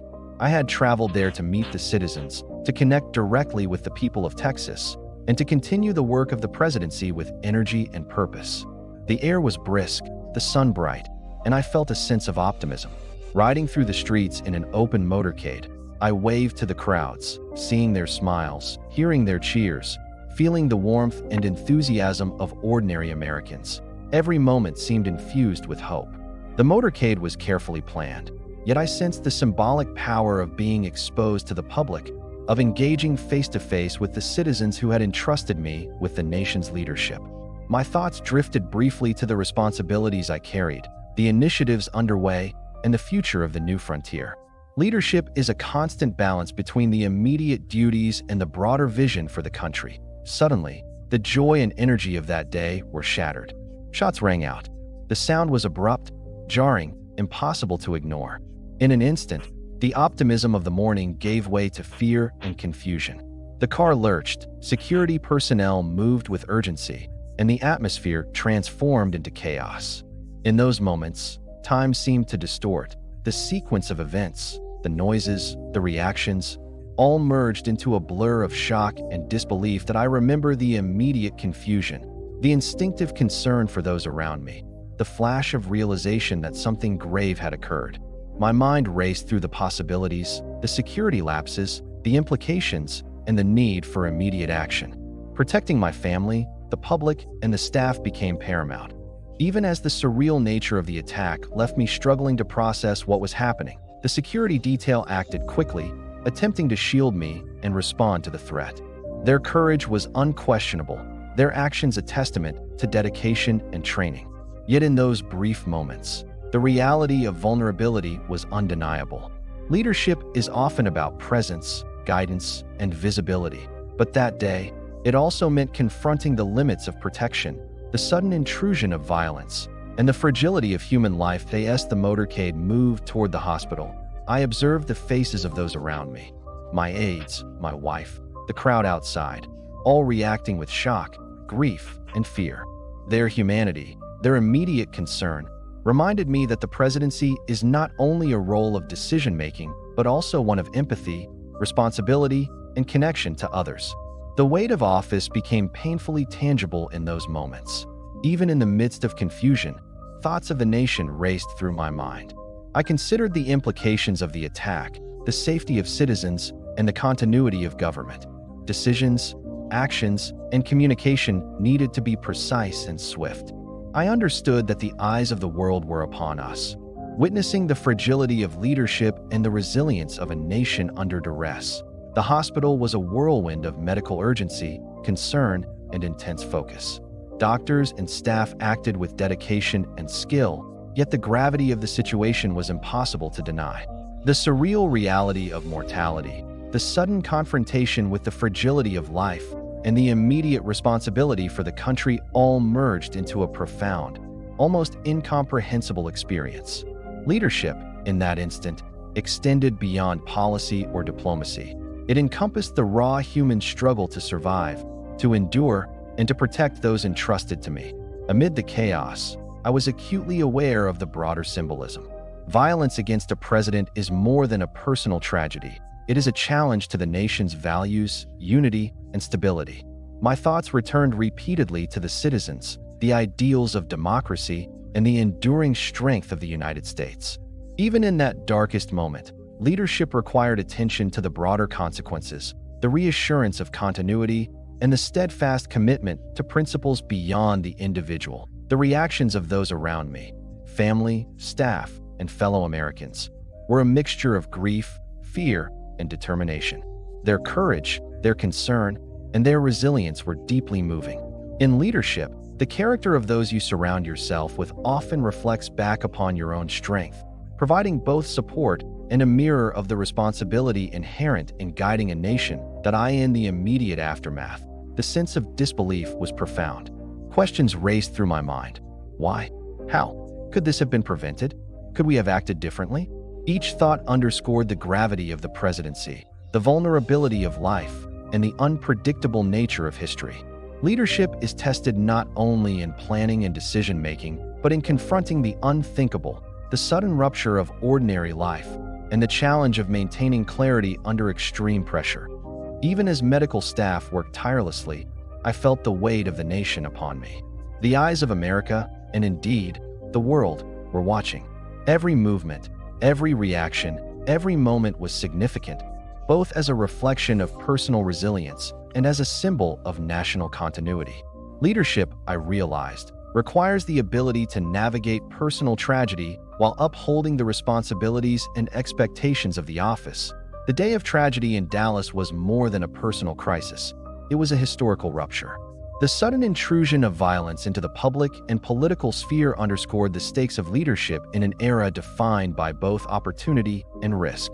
Even as chaos and fear prevailed, the principles of the presidency, the responsibility to the people, the commitment to continuity, and the embodiment of national ideals remained guiding forces. Reflecting on that day, I am struck by the profound interconnection of personal experience, national responsibility, and historical consequence.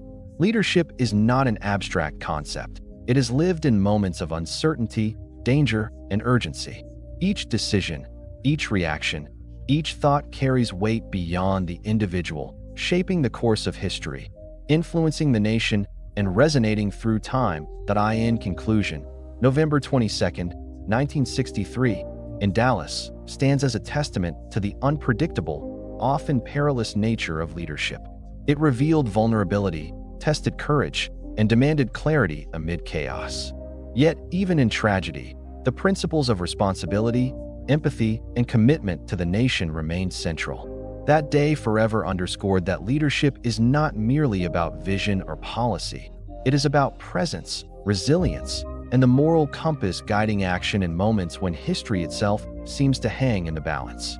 Reflecting on my life, my presidency, and the events that unfolded in Dallas, I am acutely aware of the fragility of human existence and the enduring weight of leadership. Though my time in office was abruptly cut short, the ideals, initiatives, and vision I sought to advance continue to resonate.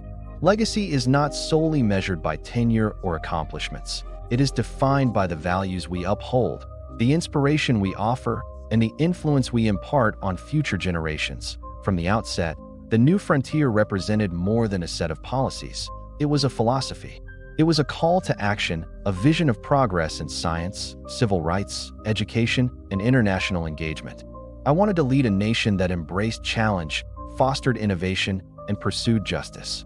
The work we began in these areas was intended to transcend my presidency, creating momentum for others to continue advancing the nation's potential. Leadership, I believed, is about setting a trajectory that others can follow, a moral and strategic path that inspires action beyond one individual's tenure. Civil rights, in particular, remain a cornerstone of this legacy. Efforts to advance equality, promote justice, and expand opportunity for all Americans were never easy. They required political courage, moral clarity, and persistent advocacy. Though progress was incremental, these initiatives laid the groundwork for meaningful change. The struggle for civil rights reflects a fundamental principle. A nation is measured by how it treats its most vulnerable citizens. Leadership is demonstrated not only in legislation or executive orders, but in the unwavering commitment to justice and human dignity. The space race and scientific advancement were equally emblematic of the new frontier. By challenging our nation to reach beyond the Earth, we sought to expand the boundaries of human possibility. Investment in research, education, and technological innovation was a statement of vision, that America could lead the world not merely in military or political power, but in creativity, exploration, and discovery. Leadership entails setting ambitious goals, inspiring collective effort, and recognizing that human achievement is amplified when individuals, institutions, and the nation are united in purpose. Internationally, I sought to demonstrate the principles of diplomacy, engagement, and moral leadership. Decisions made during the Cold War, the Cuban Missile Crisis, and other global challenges were guided by a commitment to peace, dialogue, and the avoidance of catastrophic conflict. Leadership in the global arena requires prudence, courage, and the foresight to balance immediate necessity with long-term consequences. A nation's credibility is shaped not only by its power, but by its adherence to principles and its willingness to act responsibly on the world stage. Assassination in Dallas brought a sudden and tragic end to my tenure, but it also crystallized the nation's understanding of leadership, sacrifice, and mortality. In the immediate aftermath, the country demonstrated resilience, unity, and a capacity for collective mourning and reflection. These reactions highlight a profound truth. The impact of leadership extends beyond the lifespan of a single individual. Ideas, values, and the moral example set by a leader continue to influence, inspire, and guide even after death. Legacy is also deeply personal. The relationships I nurtured with family, colleagues, citizens, and international partners represent an enduring aspect of leadership. Influence is not limited to policy, but is woven through human connections, mentorship, and the cultivation of trust, respect, and shared purpose. Leadership is relational. Its reach extends through the lives touched, the confidence inspired, and the lessons imparted to others who carry the work forward. History will evaluate every presidency, every decision, and every public act. Yet what endures is often less tangible than legislation or achievement. It is the sense of possibility, courage, and vision that a leader instills. I hope that Americans will remember the new frontier as a call to action, an aspiration to pursue excellence, and a commitment to fairness, justice, and progress. Leadership is about fostering belief in what can be accomplished collectively, inspiring citizens to participate, and encouraging the nation to reach for goals beyond immediate self-interest. The enduring impact of my administration is reflected in the continued pursuit of civil rights, space exploration, educational advancement, and principled diplomacy. These initiatives, though initiated during my tenure, became part of a broader narrative, a momentum for progress that transcends time. Leadership, I have learned, is not measured solely by the length of service, but by the ability to create a lasting framework for others to advance, innovate, and uphold shared values. Even in reflection, I am mindful of the lessons of mortality, contingency, and responsibility. Leadership is fragile, subject to sudden disruption, yet it carries immense potential to influence the trajectory of a nation. Those who follow inherit both the vision and the responsibility to maintain principles, inspire action, and adapt to new challenges. Legacy is therefore a combination of moral guidance, strategic direction, and the cultivation of national resilience. Ultimately, the historical legacy of my presidency is intertwined with the ongoing story of America. Progress, innovation, equality, and justice are not confined to a single term or life. They are continuous, evolving, and dependent upon the engagement of citizens and leaders alike.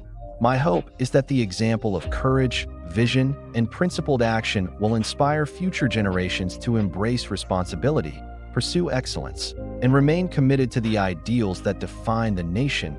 In conclusion, history judges the measure of leadership not solely by accomplishments, but by the inspiration it imparts, the ethical standards it embodies, and the momentum it creates for continued progress. The assassination, the policies enacted, the vision articulated, and the ideals championed all contribute to a lasting impact. Leadership, therefore, is both temporal and timeless, bound by circumstance yet enduring through influence, guidance, and the ongoing pursuit of a nation's highest potential. The moments following the tragedy in Dallas were surreal, almost impossible to grasp. From the initial reports to the confirmation of my death, the world seemed to shift on its axis. For my family, my staff, and the nation, reality was suddenly inundated with grief, confusion, and disbelief. Even in death, the responsibilities of leadership did not vanish. They transformed, extending to the legacy left behind, the continuity of government, and the moral compass of a grieving nation. For my family, the pain was immediate and profound. Jacqueline, my beloved wife, confronted the incomprehensible loss with courage that was both inspiring and heart-wrenching. The bond of family, the shared grief, and the intimate understanding of life interrupted by violence created a depth of sorrow beyond words. Their strength in those moments became a testament to human resilience and love, even in the face of tragedy. Members of my administration and aides were struck with shock and an urgent sense of responsibility. In the midst of grief, they were tasked with maintaining the operations of government, ensuring continuity, and preserving the nation's stability. Decisions had to be made swiftly, communications issued carefully, and plans enacted to uphold the constitutional and administrative functions of the presidency. Leadership, I realized, extends even beyond life itself. Through those entrusted with carrying forward the responsibilities of office, across the nation, the public responded with an outpouring of grief and solidarity. Americans mourned not only a leader, but also the ideals and aspirations he symbolized. Crowds gathered spontaneously, monuments and flags became focal points for collective sorrow, and the media broadcast images and accounts that captured the profound sense of national loss. The assassination reminded citizens of both the fragility of life and the enduring importance of civic engagement and shared values. Political and security institutions moved with urgency. Vice President Lyndon B. Johnson assumed the oath of office aboard Air Force One, ensuring continuity and stability. Congress, military leadership, and federal agencies worked in concert to maintain order, reassure citizens, and prevent any additional threats. The seamless transition of power amidst tragedy demonstrated the resilience of American institutions, even in the face of unimaginable loss. As a leader, even posthumously, I reflected on the broader implications. Violence against the head of state is an assault not only on the individual, but on the nation's principles, governance, and unity. I considered the responsibilities of those left behind to honor the nation, uphold the Constitution, and continue the work initiated during my term. Leadership, I understood, creates ripples that extend far beyond a single life. It leaves structures, ideals, and momentum for others to carry forward. The media played a crucial role in shaping public perception and national consciousness. Coverage of the assassination, the funeral procession, and tributes from around the world emphasized both the magnitude of loss and the significance of legacy. Americans witnessed not only the vulnerability of leadership, but also the enduring strength of national unity, empathy, and commitment to democratic principles. Communication became a vehicle for collective mourning, reflection, and eventual inspiration. International reactions were equally profound. Leaders from around the world expressed sorrow, solidarity, and concern for the nation's stability. The assassination was a stark reminder of the interconnectedness of global politics, the symbolic weight of the presidency, and the profound impact of violence in one nation on international sentiment.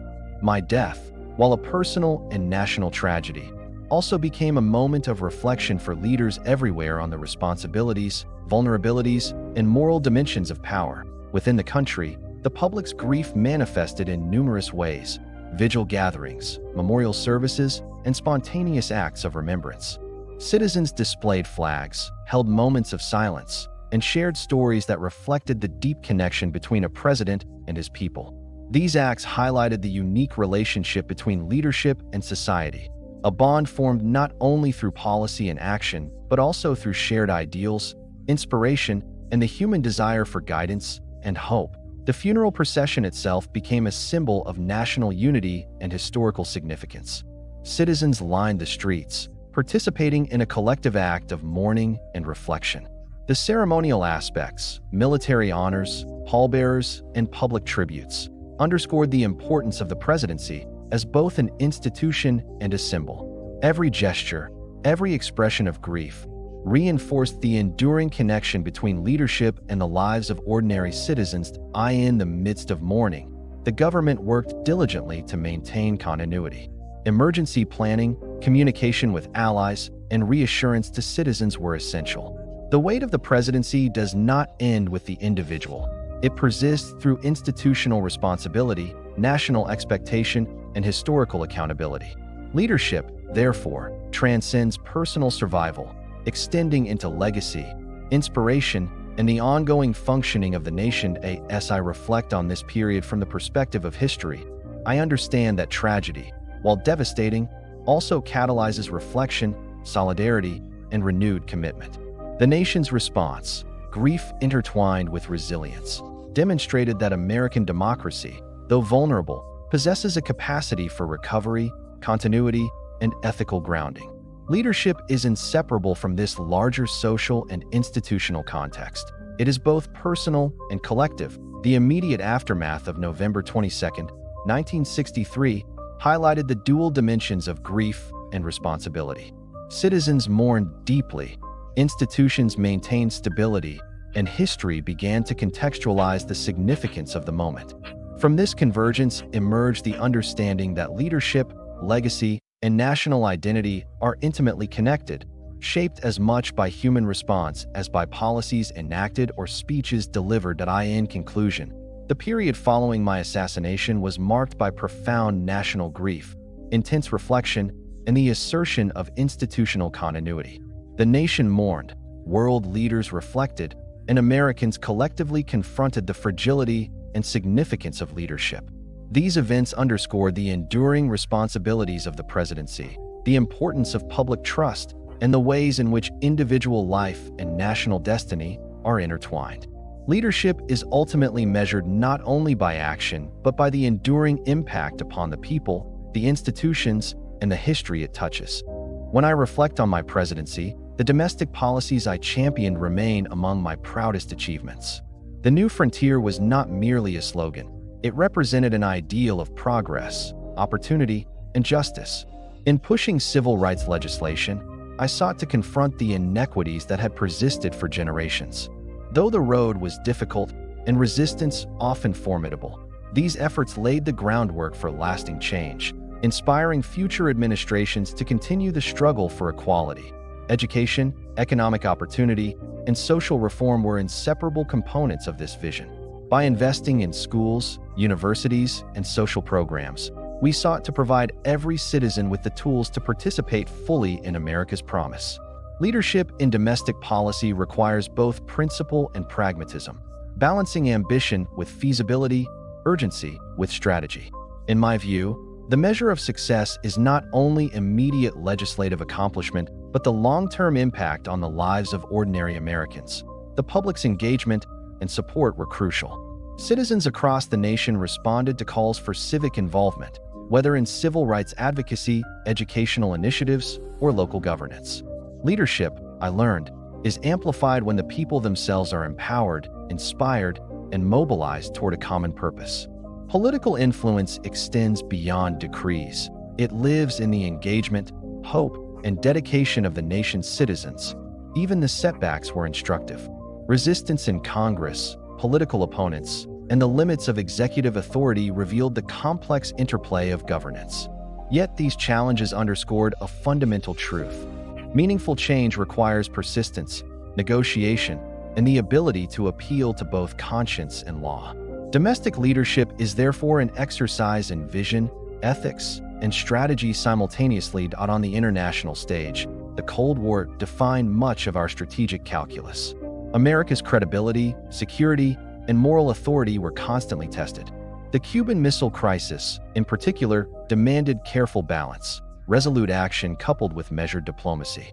Leadership required courage tempered by prudence, and the understanding that global consequences are inseparable from domestic decisions. Our investments in science, technology, and the space program were not merely domestic milestones. They projected America's capacity to innovate, explore, and lead. The Moon Initiative became a symbol of national ambition, technological prowess, and peaceful competition, inspiring not only Americans, but the world. Leadership is measured by the ability to unite talent, resources, and vision toward goals that transcend borders. Diplomacy extended beyond crises. Engagement with allies, negotiations with adversaries, and promotion of democratic principles reflected a commitment to global responsibility. Our international initiatives emphasized not just power, but moral authority, demonstrating that leadership involves example, ethics, and foresight as much as strategy. The global influence of the New Frontier continues to shape perceptions of America, reinforcing the idea that leadership is inseparable from values. The New Frontier was as much symbolic as practical. Public speeches, personal presence, and engagement with citizens cultivated a sense of shared destiny. I sought to inspire Americans, particularly the youth, to embrace challenge, responsibility, and service. Leadership involves vision, but it also requires the ability to awaken imagination, hope, and a sense of possibility across generations. That my administration sought to shape not only policy but culture. Civil rights advocacy, space exploration, and international engagement were also messages that America could aspire, innovate, and lead ethically. The symbolic power of leadership extends beyond decisions. It resides in the narrative, the example, and the collective inspiration that endures long after a term ends. Cultural resonance is amplified by personal example. Public service, moral conviction, and courage in adversity create touchstones for society. Leaders influence identity, ethics, and aspiration, They create benchmarks by which citizens measure courage, integrity, and vision. Legacy is therefore both tangible and intangible, woven into the nation's sense of itself as much as into its institutions. Leadership is ultimately a dialogue with history. Decisions, actions, and ideals echo beyond the immediate term, influencing the path of a nation and the character of its citizens.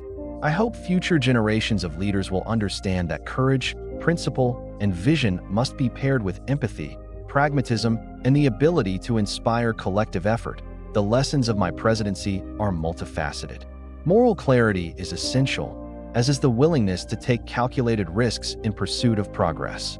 Collaboration, consultation, and the empowerment of others amplify the impact of leadership.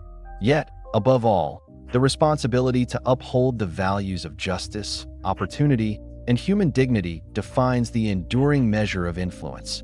Even in reflection upon my assassination, I recognize that mortality underscores the urgency and fragility of leadership.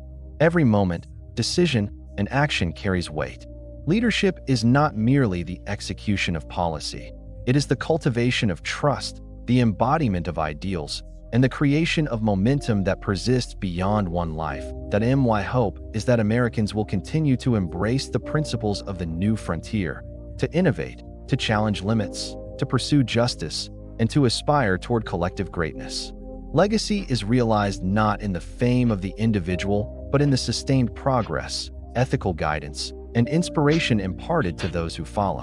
Leadership is a bridge between the present and the future, and it is measured by the extent to which it empowers, elevates, and unites a nation. In conclusion, the comprehensive impact of my presidency spans domestic policy, international engagement, cultural inspiration, and enduring leadership philosophy.